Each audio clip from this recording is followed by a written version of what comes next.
Hey, You are Locked On Golden Gophers. No matter what we're going to do here, we're just going to keep rowing. Your daily podcast on the Minnesota Golden Gophers. However it turns out, we're just going to keep rowing. Part of the Locked On Podcast Network. Your team every day. We're just going to keep rowing, and keep rowing.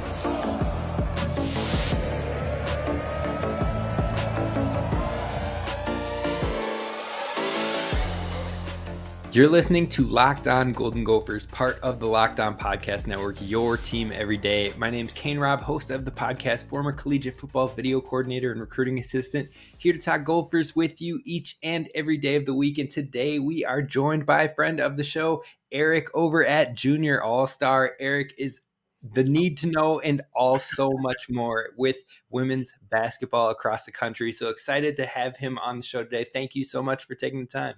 Thank you for having me. Excited to talk about this team. Absolutely. So let's jump right in. Let's talk about these Golden Gophers, a super young team overall. Let's start with the transfers. So not only did the Gophers bring in a transfer from App State in Janae Sanders, but they also have Sophie Hart, who was a transfer into the roster as well with the former staff, but has connections with this staff too. What are you excited about with these players? How good of a get are these two players from the transfer portal? I'll start with the one I know a little bit more. I'll start with Sophie. Immediately, you add size. In the Big Ten, I think you saw a lot of times. We had Rose, but at the same time, Rose is still 6'1", 6'2". In the Big Ten, especially when you're bringing in now UCLA and USC in a couple of years, 6'5" and over is kind of what you need. Sophie not only gives you 6'5", she's a versatile 6'5". She can score over each hand. She's also someone who kind of you can bring up to the free throw line, look for a backdoor cut, stuff like that. And then you add, she's a local kid. She was the top kid in the 2021 class in the state of Minnesota. So you're adding that to the heralded 2022 class. So she knows them. She's a known name. So she's going to, local. She gives you big size, a big name type situation. That helps. And then in terms of the guard for Sanders, she gives you you said we talked about a young team, but she's kind of a veteran guard. So she has the handle. She has the ability to get downhill. She kind of is someone who doesn't necessarily need her shot, but she's going to be willing to drive. And when she gets downhill, hey, you have a Mara Braun off to the corner. You have a Mallory Hire off to the corner. And Maya Battle with an improved three-point shot off to the corner. So a driving kick, and if they don't stop her, it's going to be a lay-in or get to the free throw line. So defense are going to have to kind of choose, do we risk giving a three-point shooter a good look? Do we want to try and stop her? And either way, you're going to probably get burned. Yeah, no, I'm super excited by both the additions. I had talked to Coach Plitzuweit earlier, and she had mentioned how Sophie was an extremely high IQ player too, which I think will only benefit her as she kind of transitions into this Big Ten play. But it sounded like she's going to be a very big impact player for the Gophers. And yeah, everything you said about Janae is exactly what she kind of mentioned to me as well. But she brought up the versatility on defense, which was huge, and how she even guarded the West Virginia 6'3" post player at times. So that'll be that versatility and able to switch from whoever may get screened in a screen and roll game and things like that. It'll definitely be an asset for the Gophers moving forward. But let's talk about this draft class, or not draft class, but recruiting class. Same. We're all over the board here on that one. But recruiting class for next year, we've got 5 incoming scholarship transfers in Ajok Medal, Grace Gercholski, Ayana Johnson, McKinley Dalen, and Kennedy Click all coming in. And then they have a preferred walk-on as well in Bryn Senden. What are you seeing? We can go kind of step by step with this one. That's a whole lot of names at once. So what are we seeing from these players, but also who are some of these players that maybe could make an impact right away, and maybe some that will take time to continue to develop and get to Big Ten speed? I'll go with the one that I know the most, being in Minnesota. I know Kennedy Click. The thing I always say about Kennedy Click is you have high energy, high effort. A long guard, wiry guard, likes to play, deep, kind of play that North Tartan style for AAU, where she's long and lanky in the, passing lanes. She can hit it. When you talk to her, she's like, I'm working on being a 3-point shooter because I'm told I need to shoot. I'm like, yeah, it's probably likely because, you're 5'11", 6-footish, so you're probably going to be a guard in, college basketball. Bryn Senden, the walk-on, she's kind of that, gets down, digs in on defense. She's going to try and, be disruptive, can hit the 3-point shot. Brent, she's familiar with Mara Braun. They were high school teammates for, I think, 2 years on varsity. So very familiar there. I would say the two most intriguing ones for me would be the Wisconsin one that they flipped commits from West Virginia. I've never seen them personally, at least if I have, it was way early in my career with Junior All-Star. Grace, I know, is a knockdown shooter. If she's crossing half court, she can hit the ball. And I've heard a lot of people say she's deceptively quick. A lot of people look at just kind of, she's a bigger guard, stronger, and they think maybe can be slower, but they say deceptively quick. She can kind of take you off the bounce if you close out too hard. I would probably say she's maybe in the running for that, in my mind, maybe a starting spot. Personally, I would pencil in, you look at Amara Braun and Amaya Battle. They get started almost all of last year. They're kind of the future of the team. You're kind of looking at that. But you have that third spot where you could go Sanders and maybe the lead guard with those two. Grace with the shooting could be that three where she could defend kind of guards and post in terms of that. So she's kind of in that running of that, depending how quickly she gets up to Big Ten speed, NCAA speed type situation. Ayanna Johnson, the first word you hear if you look up this kid is just athletic. I was told she's dunking volleyballs. So she has some hops to her. So I mean, maybe if I've also heard if anyone can kind of get her, she's very raw, but if Dawn can get her honed in, we may be seeing alley oops at the barn. So I'm like, okay, well, we have some good guards here. We'll pass up to alley oops. So she could maybe be that person, kind of the yin and the yang with Sophie at that 5, because she's so athletic but raw, but more of a runner up and down if they're looking to do a fast pace, where Sophie's more kind of, she can get up and stuff, but she's going to be more, you're going to be looking more run through offense through her, have her come high post for backdoor cuts, where Ayanna's going to maybe want you to go back and forth running. McKinley DeLon, I will be honest, it's hard to kind of get a lot of information on her. She's not really, especially in 2023, she's not huge on social media, doesn't have a huge social media presence, so not a lot of videos, highlights. I think a smaller forward, she may be someone that's kind of that behind Mallory higher for the forwards, kind of a physical rebounder, maybe can step out in terms of if she has a little more of a developing 3. I think the wild card of this class is a Canadian. You said her name, I'll probably butcher her name. But when she's having 21 steals in a game and you just see her, it's just length and long and athletic. She could probably play anywhere from a 3 to a 5. I mean, if she's quick enough, maybe 2 to a 5. So it's kind of unknown what she is going to be able to do in NCAA Big Ten Power 5 basketball, but she's another one that could be that starter. That could be, she has that athleticism that maybe you can go after in Illinois, who's super athletic when you're playing those teams. And then she's long, can handle, she's in the passing lane like that. So I think what I would say in terms of when you look at the transfers and when you look at the freshmen coming in, you're adding a lot of athleticism to an already strong, I say, basketball team. So you're having that good mixture of like really good basketball players and really good athletes, and now you're mixing them. And so we're going to have kind of a combination of multiple different styles we can play. Yeah, no, it seems super exciting. I feel like there could be a very high ceiling with this team. It's a team that we've heard so much about Coach Plitzuweit and how she has found success everywhere she's gone, but you can see how there could be that success even right away, potentially, with the amount of potential and athleticism that's there. It's now just kind of honing it in and getting to that finer details and to the film understanding and the analysis behind it all, which is her bread and butter. So that's why it's all really intriguing. It's definitely got me excited. And I feel like I don't hear enough Minnesota fans talking about it quite yet. So I'm just like, we got to get this going. We got to start talking about it now, because this team is going to catch people by surprise. I just feel like. Agreed. I think one of the things is, and you're someone who does Gophers, so you've done multiple sports.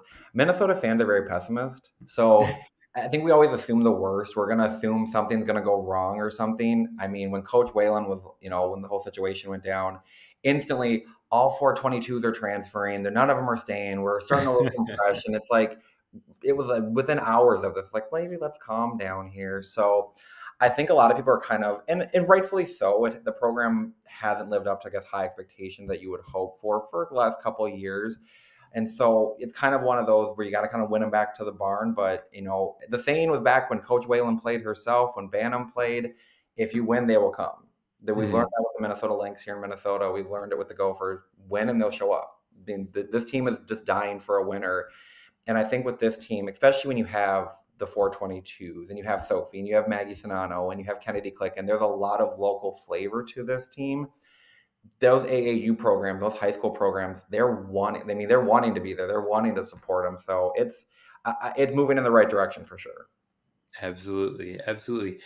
Let's talk about the 22s, because, I feel like that is kind of the staple of this team, and everybody called them the freshies. We're going to have to get some new nicknames for them here because they're going to be no longer freshmen. Well, Nia would be technically with a red shirt, but regardless, let's talk about the 422s. Starting off with Nia, I feel like a lot of Gophers fans don't necessarily know the type of player she is because she wasn't able to play last year with the injury. What do you see with a player like Nia Holloway and how she can help this team maybe add in ways that we didn't see last year? The first thing you're going to know about Nia is this is probably one of the nicest and happiest people you'll ever meet. I mean, she's just someone who really loves the game of basketball, loves to be a part of this team. And the thing with her as a player, it's elite athleticism, but it's deceptive athleticism. Watching her in high school and AAU, she was, 6 foot, 6'1", and she was guarding 6'6" and 6'5" and blocking their shots, bodying them out, outrunning them. And so her size has never been a deterrent. What she's going to add, I always look at the games, she adds when you play in a Northwestern and Illinois, those kind of small, wiry guards or everything's quick. She's that player that can go get you rebounds. She's not going to get out hustled. She's not going to get out. She's going to leap up for it, or she's going to outrun. She's going to run the court extremely hard. I think on defense, you have someone who can maybe take those tweeners that maybe were their guard or forward. Nia can kind of take those and not lose a step because she's comfortable guarding quick guards. She's comfortable guarding big post. So I think in that you add a lot of versatility, and you just add someone who's going to add day in and day out on the court to the team chemistry. She's going to add to the culture of the team. There's no drawbacks to Nia Holloway. And then let's move on. I mean, you're rocking the shirt today, so we got to talk about Mara Braun, who is at the 3-on-3 trials for the USA team right now. How excited are you for her and moving into that second year? And we see a lot of leaps for second-year players. What could be the possible ceiling with a player like Braun? I mean, I call her Brown Mamba, the Brown Mamba coming through. So when you watch Mara Braun play a lot of games last year, it was simply she was willing a team to a win. She was, and a lot of times I think I talked about, especially in that non-conference, they had, I think, 5 or 6 times where they're down double digits in the fourth quarter, and you would see back-to-back threes by Braun. All of a sudden, she's getting in the passing lane. We saw the Lehigh game. I don't know if she saw the hoop or not. She states she did. I would like to see proof of that, but she doesn't shy away from the big moments, and it's that player that wants to take over. She wants to kind of have, the ball in her hand, but she's also a willing passer. You see a lot of times, I think when Izzy hit the game winner, it was Mara driving, and then you had 3 pull in and she kicks it out. She's that player that's ready to go from really good freshman to superstar. Big Ten have a lot of superstars, and I would say Mara Braun, the Braun Mamba, is the next one going up in there. I think what you would look at more from her, maybe, just more, her next development is probably just locking down on defense and the one-on-one, kind of holding her defender there. She's already fantastic in the passing lanes. If there's a weak pass, or if there's a pass in the air, it's like a wide receiver, she's going to go get it. The other thing is, I think, she does have an outstanding 3-point shot. Maybe just adding some depth to that 3-point shot, maybe a step or two behind. Maybe not the Caitlin Clark of the world where you're stepping across half court and launching, but, just kind of making them even spread out more so there's more cuts and stuff for teammates. I love it. I love it. So we're going to talk a little bit more about the players and then dive into some Coach Plitzuweit as well. And that's what's coming up next. You're not going to want to miss that. First, let's talk about our friends over at Built Bar. I just put in my order for not only the red velvet puffs, but the birthday cake puffs as well. They've got peanut butter, cookie dough chunk, brownie batter, chocolate coconut, and so many more flavors over at Built Bar, covered in 100% real dark chocolate and power packed with protein. In fact, each one of those bars I just named as 16 to 17 grams of protein and only about 140 calories total. So you're definitely going to want to check them out. And while you're over at built.com, use promo code LOCKEDON15. That's LOCKEDON15 for 15% off your next order. Do it today. Or if you can't wait online, then definitely head on over to Walmart or Sam's Club, where you can find Built Bar in the pharmacy section. All right, Gophers fans, we're back. Thank you so much for making Locked On Golden Gophers your first listen when it comes to Gophers Daily Sports. We're joined here with Eric from Junior All-Star, and we're talking Gophers hoops, Gophers women's hoops. And let's wrap this up with some more player thoughts, and then we'll move on to the coach herself. But I want to know for you, when we're looking at 2023, who is the player that you think could have the greatest impact? I got a couple different superlatives for you. And the first one I got is the greatest impact in 2023. I'm tempted to say Mara Braun, but I will go this. I think the one that maybe people are not going to see coming, at least not right away, is Mallory Heyer. Mallory Heyer is a tank when it comes to the energy. She wants to go up and down the court. She really showed that she was a three-point shot. I think that was a lot of the question for her coming in is, can she hit it? She hit not only a lot, she had big ones, and we're talking contested, late in games. Mallory Heyer is someone that I think if there was going to be a Robin to Mara's Batman, it's going to be Mallory Heyer. I think she's going to have maybe the greatest leap from what's counted on her from freshman year to sophomore year. I think she's ready for that. I love that. The next one I have for you is the biggest sleeper or maybe rising star from that. Now, maybe that was Mallory Heyer for you, but let's make you choose someone else here. Let's go with the next sleeper on the team for you.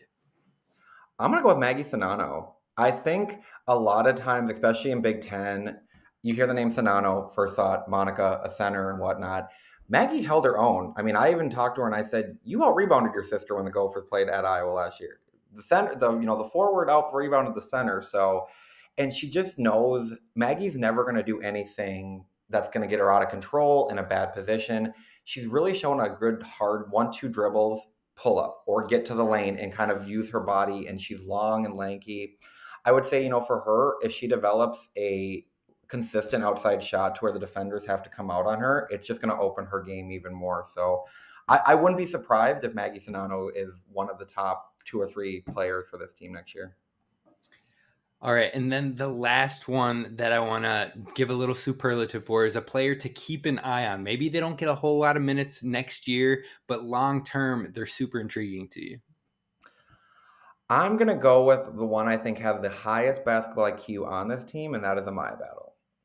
Amaya Battle just knows basketball. And she looks calm the entire game. Down 10, up 10, down 1, up 1, 10 minutes left, 10 seconds left. Amaya Battle, you have no idea if she's awake, if she's kind of, feeling the pressure at all. And that's what Amaya is, that one who and when I went to practice to watch, she has an approved outside shot, but she has handles. That the IQ is she just sees the entire court. She's always looking to kind of push the pace, get the ball moving up. She knows probably the defensive plays. She knows the Gophers plays.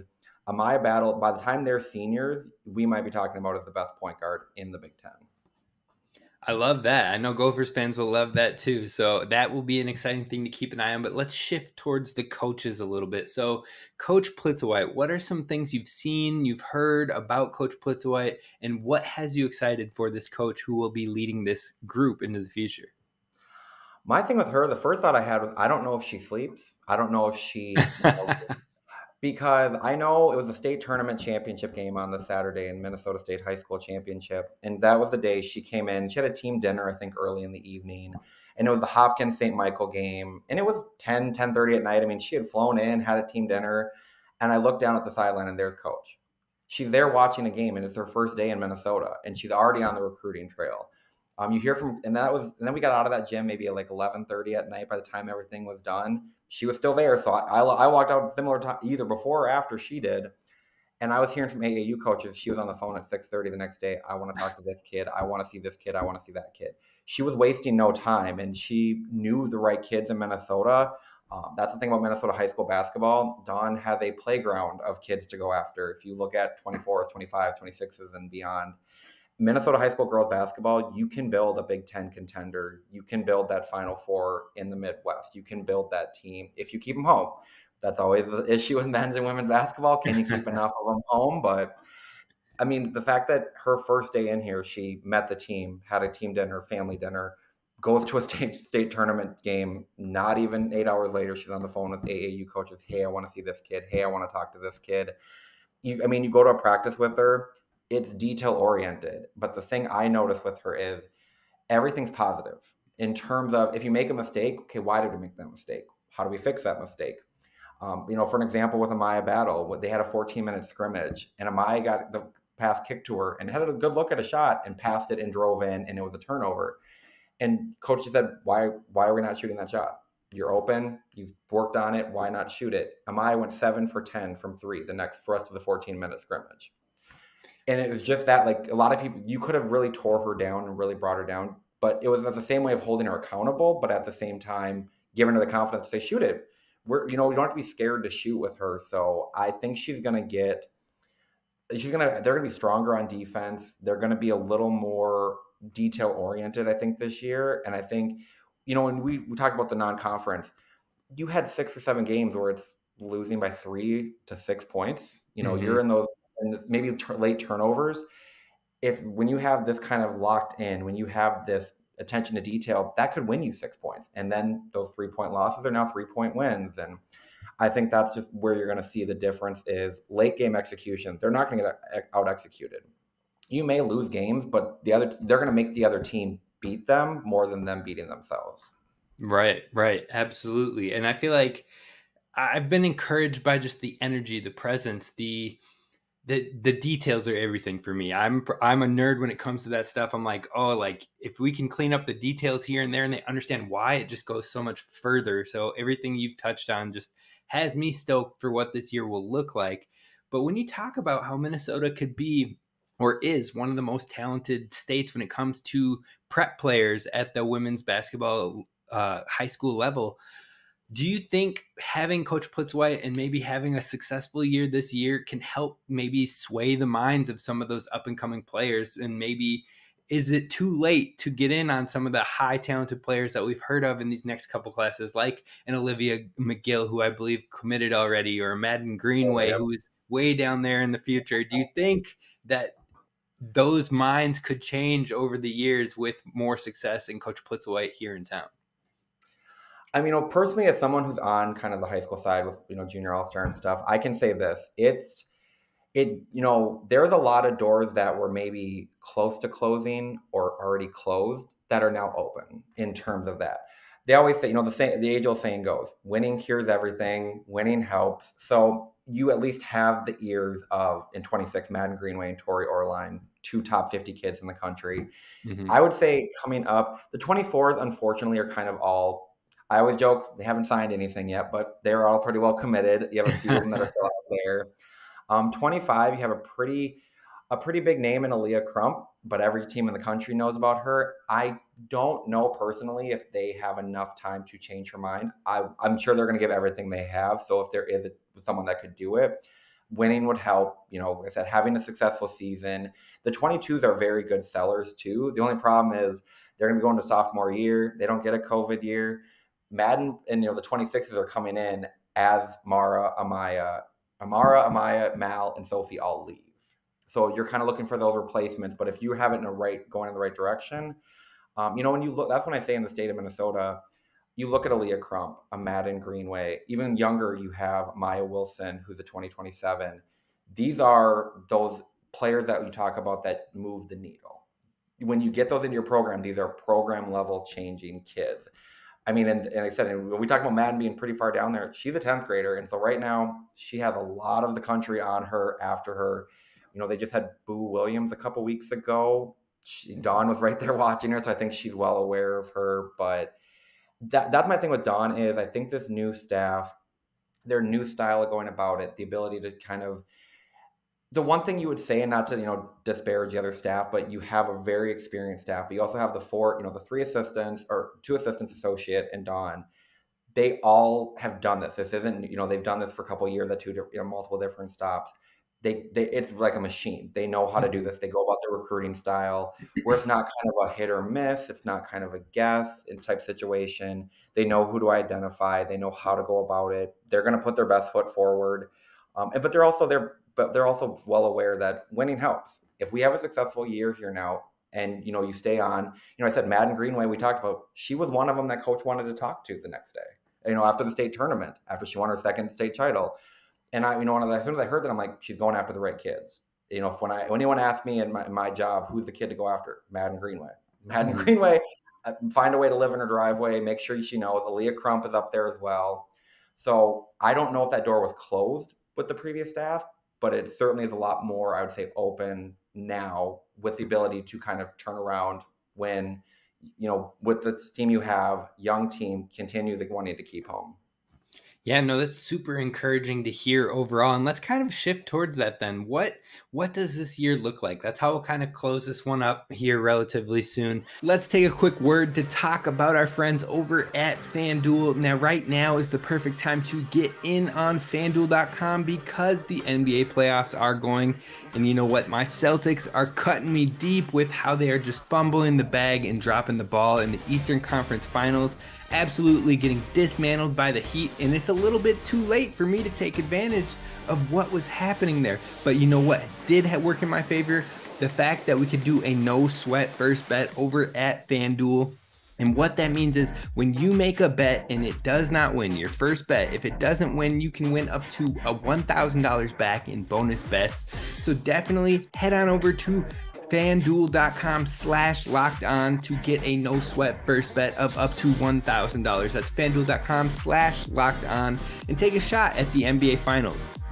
So when we're looking at next year, ESPN just dropped their way too early top 25 rankings, and it had 5 Big Ten teams as of May 2nd. You got Iowa in there at 3, Ohio State at 6, Indiana at 7, Maryland at 17, and Nebraska at 25.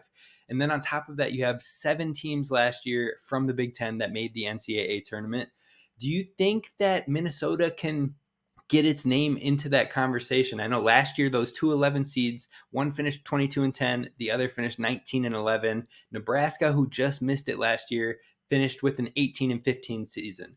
Last year, Minnesota was 11-19. So we're talking about maybe shifting 8 wins. And you talked about some of those close games that were happening throughout the year. Do you think it's realistic that if things start to click, this team could get into that conversation? I'm going to say, yes, I would say in terms of having realistic expectations, I don't know if 1, 2, and 3 in the Big Ten is maybe something they can do at this time. And the other thing is Big Ten is doing them no favors because you're adding grad transfers in and you have Caitlin Clark who's roaming out there somewhere and she's all, we've all saw what she can do. So I think, maybe top 3, top 4 may be difficult. But I think in terms of when you're looking at growth, you can get in the top 6. You could be that 5 or 6 team if you're switching some of those losses. I think what you're needing to do is kind of, non-conference. I'm not quite sure. I don't know what the schedule is that yet. We know there's a UConn out there roaming out there. So a Paige Becker's matchup coming down the pipe. Maybe look, if you can be competitive in that. I'm not saying win it, but I'm saying be competitive. Maybe give them a fight. Maybe in the third quarter, have it where they're sweating a little bit. Same thing. Ohio State and them. You even look at this year. Ohio State was an excellent team, and you had them down 6 going into the 4th. You had multiple games where you showed you could fight with some of the top teams. Like I said, some of that youth kind of showed up. So I would say 5 and 6 is doable. And if you're doing that, then you're in that talk, and then you're building. I think what you want to show recruits, fans, and everything is just that we're moving forward. Mm-hmm. You don't want to kind of go backward or be stagnant. You want to show, hey, we have one of the best in the Big Ten in Mara Braun. And we're moving with her up the thing. If we're at 7 and 8, maybe get an upset victory here and there. Let's knock off one of the top 4 or be dang close to knocking off one of the top 4. And so I said that's kind of how you're building that up. Because then you can say to recruits, hey, look, we were close to knocking off Iowa. We need you to help us finish, get over the threshold type situation. So I would say sky high expectations. You could look at 5 and 6 in the Big Ten. You would hope you would be out of the first day of the Big Ten tournament. I would assume they would. I think defense, we talked about 8-win switching. I think simply just the defensive improvement that coach is going to bring, that's probably going to swing 4 wins your way.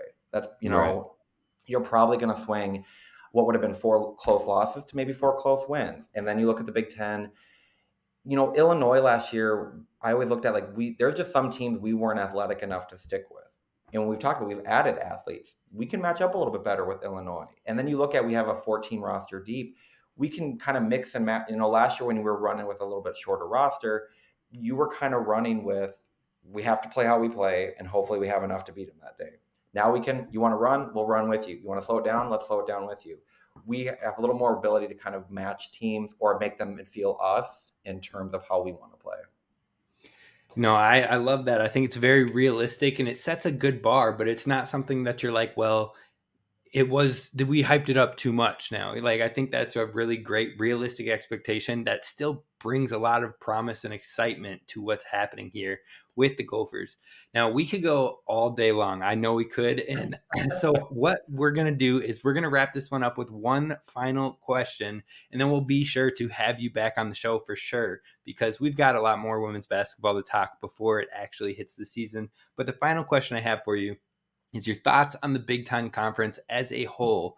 Is it the number one conference in women's basketball right now, or where does it kind of fit for you? I would say when you look at depth, and maybe, I hope I don't lose Big Ten fans on this, right now I'd say it's a strong number 2.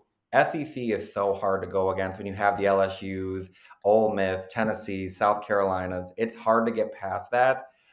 I would say, though, you have people like you have JC Sheldon. We've talked about her plenty. Miss Caitlin Clark.